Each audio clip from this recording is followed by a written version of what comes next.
See ya. Good morning, everyone.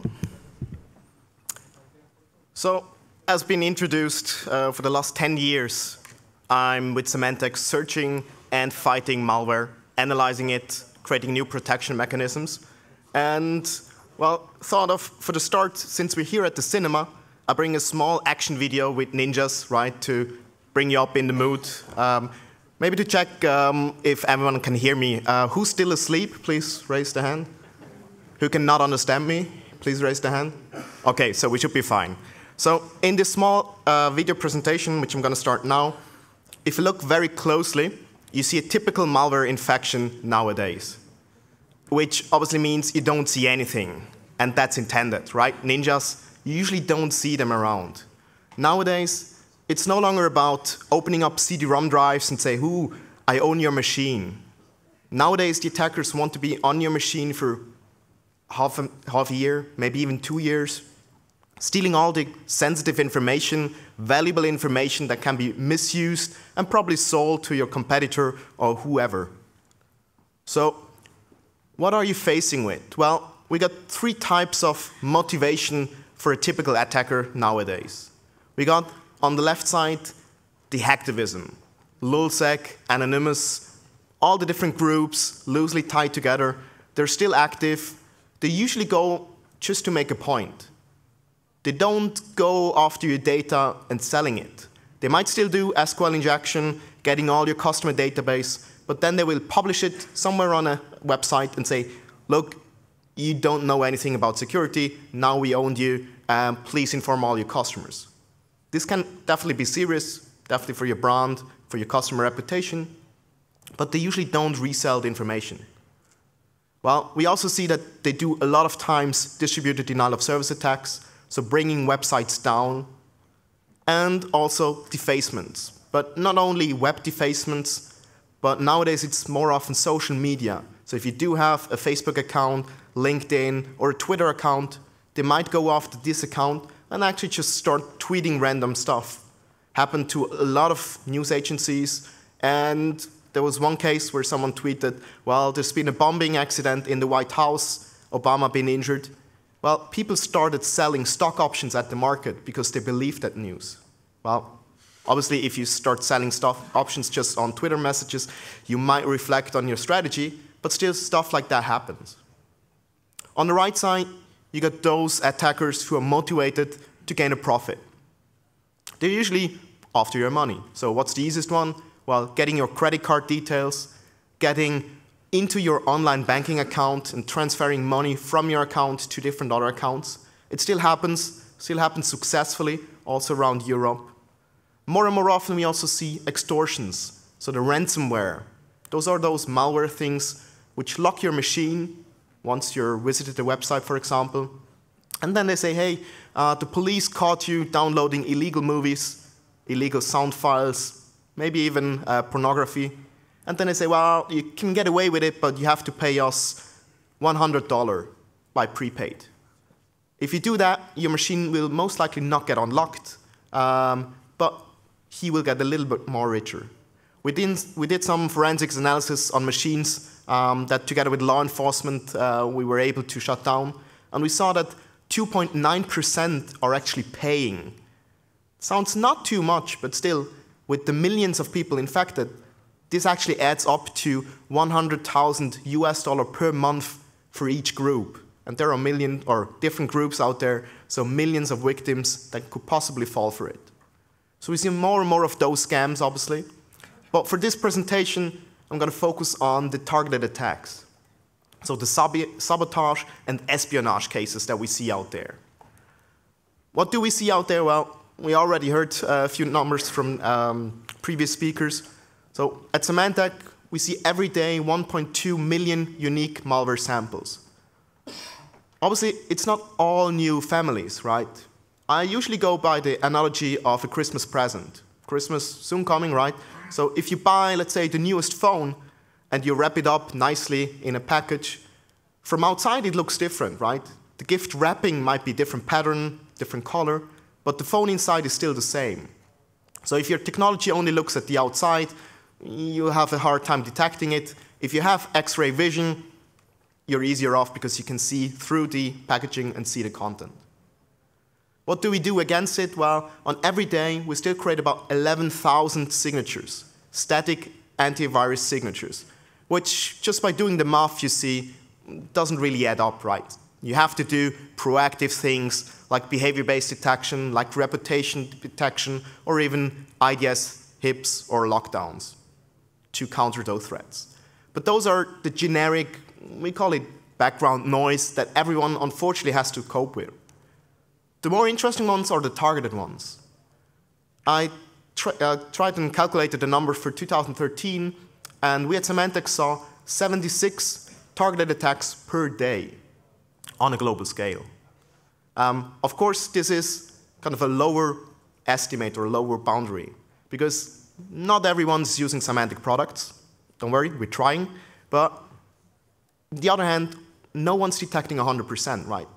We're not claiming that we can detect 100% of all the targeted attacks. If anyone else tells you that today, have them see me and we discuss that mistake out, because it's not possible. There's always kind of a small gap. But you can go nearly to this 100%. So who's at stake? Who's targeted? Well, we see that for 2013, the top 5 targeted sectors have been government, public sector. Not surprising, because there's a lot of nation-state actors behind trying to get more information. Public sector can also be interesting. Surprisingly, we saw that the energy sector, so oil, gas, and also power plants, have been massively more in target in 2013. There's actually a 500% increase compared to the last or second half of 2012. Why? Well, because if you know where the new gas or oil fields are, for example in the Arctic, and you know what your competitor is bidding on it, that might already give you an advantage, because everyone wants to try to get those information, right?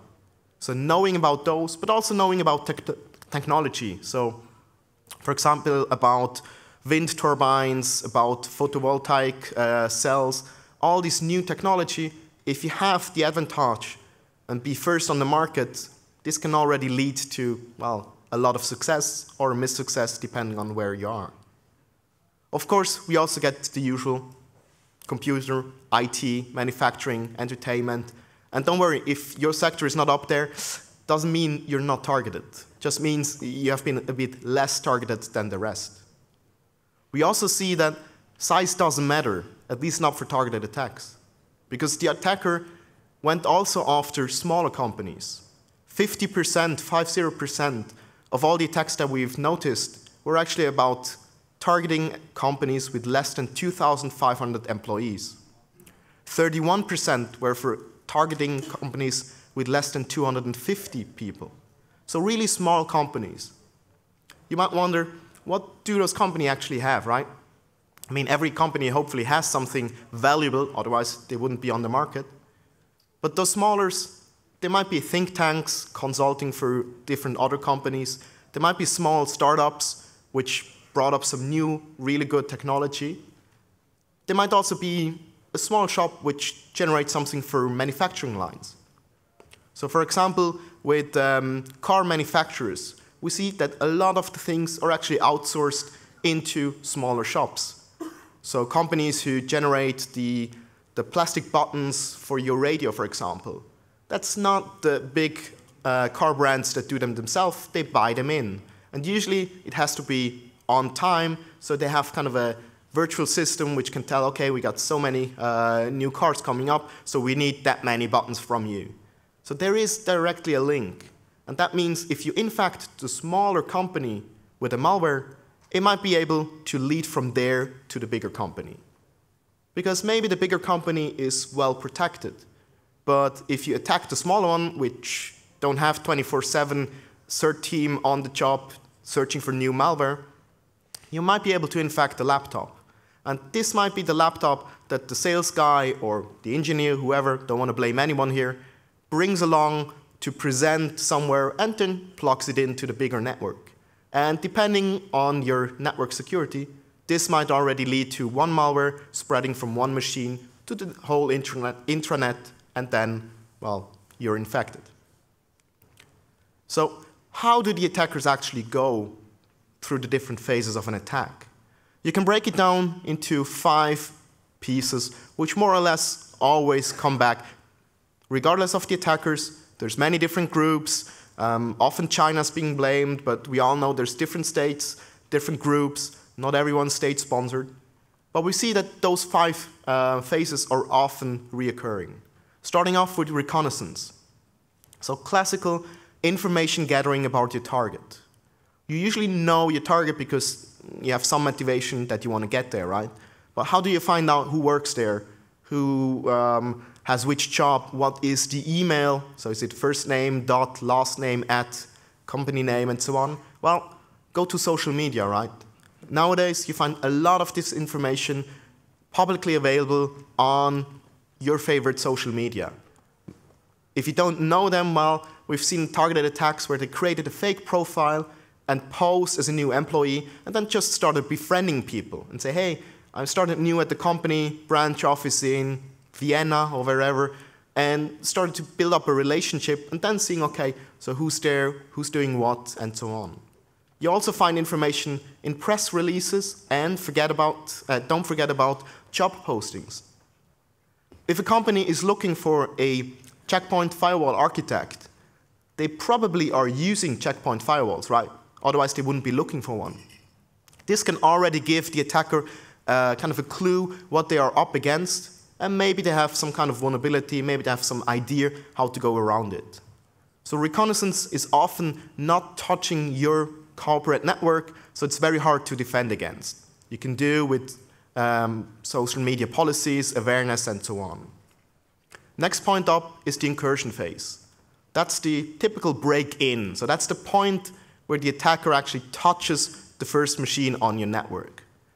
How do they do it? Well, classic way is through spear phishing. So they send email, on average about 5 emails, not only to the managers or the CEOs. We all hope that the CEO knows about it, but usually it's more the engineers who know or have the interesting data, and also people like HR, because they're used to getting emails from strangers with attachments saying, hey, I want to work for you, please open my attachment. But it does not necessarily have to be an attachment. Nowadays, we see more often that they actually just send a link, which then leads to an infected website. And if you're on the website, well, they use drive-by downloads, an exploit in your browser, in one of the plugins like Flash, PDF Viewer, Java. There's a lot of those exploits out there, so the chances that you have one which is not patched is pretty high. They go even one step further nowadays. 2 months ago, I was investigating a case in France where they not only sent an email with a link to Dropbox, which had an infected PDF, but they also phoned the personal assistants and said, hey, I'm just about to send you an email. It's very important for your boss. Can you make sure that you get the document and that you can actually read it? Well, you know, if you do a little social engineering, she was convinced that yes, she has to open the document, and voila, she was infected. 10 minutes later, she thought about it and thought, it's a bit dubious, and then she called up IT support, and they contained the information, but it was already connected back to the command and control server, so it's unclear what information was stolen. Second method that we see more and more since 2012 is the so-called watering hole attack. Basically, it's a drive-by download attack, so you infect a website, and you hope that your victim will visit it. Well, it does not really work with any website, right? Because your victim has to go to it. But you can go for hobbies or specific websites that you think your victim will visit. One example being Amnesty International website in Hong Kong. This website was compromised, and you can go, let's say, pretty certain that the audience or the visitor of that website are a pretty distinguished group of people. In that case, they were after Tibetan activists. And even if you think, okay, each website has thousands of users every day, how can they find the right one? Well, they just filter by IP address, for example. They can also do stuff like checking your host name and so on, and they will not even infect you if you're not in the range that they're interested in. Of course, there are the classical ones, USB sticks dropped in the parking lot make a shiny titanium one. About half of the people will actually pick it up. Another 70% will actually stick it into the PC and browse through it. There might be some private pictures, right? There might be something else which is interesting. So people are curious. They will pick it up. That's how Stuxnet actually started to move into the closed network in the uranium enrichment facility. A lot of those examples still happen. Of course, we also see software vulnerabilities being used or man-in-the-middle attacks being used in coffee shops or at the airport. As mentioned, the email usually is pretty convincing. They know about the target. They know about the hobbies and the information that the target is looking for. Here's an example from 3 weeks ago. One of our customers received an email which was kind of targeting or talking about the Syrian chemical attacks and so on. And the information in the document and in the email itself were actually copied one-to-one from the Washington Post. And just a few hours after the Washington Post actually released that article. So the attackers are pretty up on the speed, finding new information, incorporating it here with a vulnerability from this year in Word documents to plant the backdoor core block on anyone who's visiting or anyone who's opening that document. So they're pretty up on the game, you think. But then again, we see stuff like this, which is from the Nitro gang, which was active against pharmaceutical and chemopetrochemical companies. We knew about it because we analyzed it for quite a while. And then we released a white paper talking about, yes, they're using poison ivy, classical standard Trojan in China, and they're going after this and that, they're using those methods.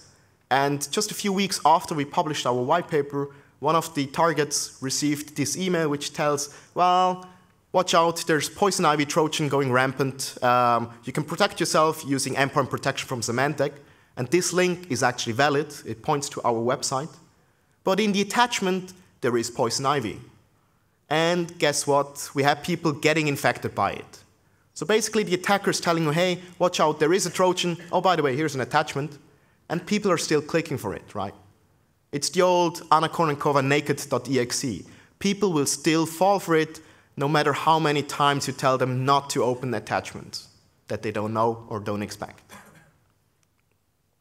So now we're in the incursion phase, compromised one machine, maybe the one of the personal assistants, and now we want to go further. So next one is discovery phase. Discovery means plotting out a map of the internal network, finding the interesting information. Usually one of the first steps is installing keyloggers, dumping passwords from the machines, sniffing the network for domain administrator passwords, and then just hopping from one machine to another. So very often it's down to normal password misuse. If you see in your central logging that user A is actually trying to connect to all your machine in the network, that should ring some alarm bells. That might not be the user doing it, but some script, which is from a Trojan horse, which tries to find all the machines that it can hop onto, and then later on we'll get the information from it. So watch out for those. Next step is capture phase. So once they're on all the interesting information sites, well, they try to capture the information, and in the last phase, which is exfiltration, they will send the information back home. Back home usually means through HTTP GET or POST requests, so sending just the information through web traffic, maybe using SSL, maybe encrypting it a little bit, RC4, very often used, but very often the information is just base64 encoded, so it's just a little translated that your IDS and IPS won't see it. Or maybe even your DLP solution, depending how good it is, won't see the information flying by. So if you look at it, not all of the attacks are actually sophisticated. Some are, Stuxnet and so on, obviously, but the malware being used, sometimes it's just poison ivy. It's a Chinese Trojan, you can download it for free, but I'm not putting anyone up for the game here. And it's very easy to bypass static antivirus signatures with it. Of course, as I mentioned, we have proactive solutions. All the big vendors have reputation-based, behavior-based, and stuff like that to counter this. So sometimes it's not about the malware, it's more about the person behind it and the motivation, what they do with it. Yes, we've seen interesting ones like hidden links. We just released a white paper last week. This was an attack against Bit9 and others. They were actually breaking in to sign their own malware with the certificate from Bit9, and then they sent the samples to their targets. We also saw that with Adobe certificates being stolen, and another case that we see more often is using update mechanisms, like Windows Update in Flamer, or their native software distribution in Trojan Chakra, beginning of this year in South Korea. So they're misusing certificates or software update mechanisms to infect all the machines in your network. But then again, as mentioned, a lot of the companies are still vulnerable to SQL injections.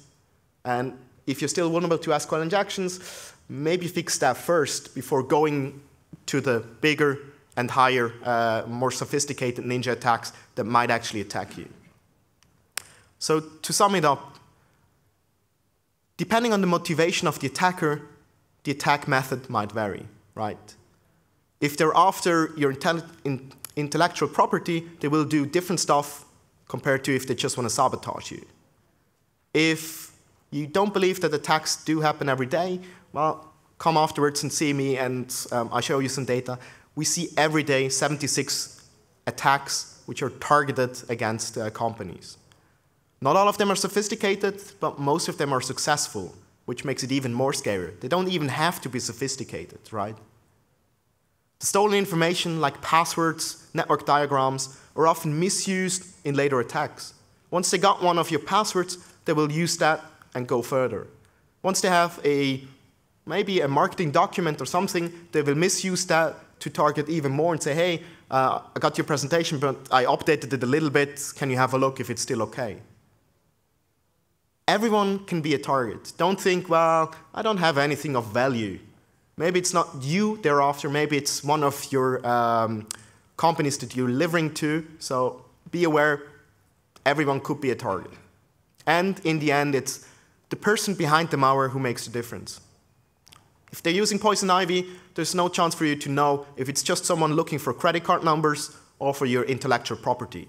So the best thing is, make sure neither of them gets any of your data. And with that, I want to leave you with one last thought.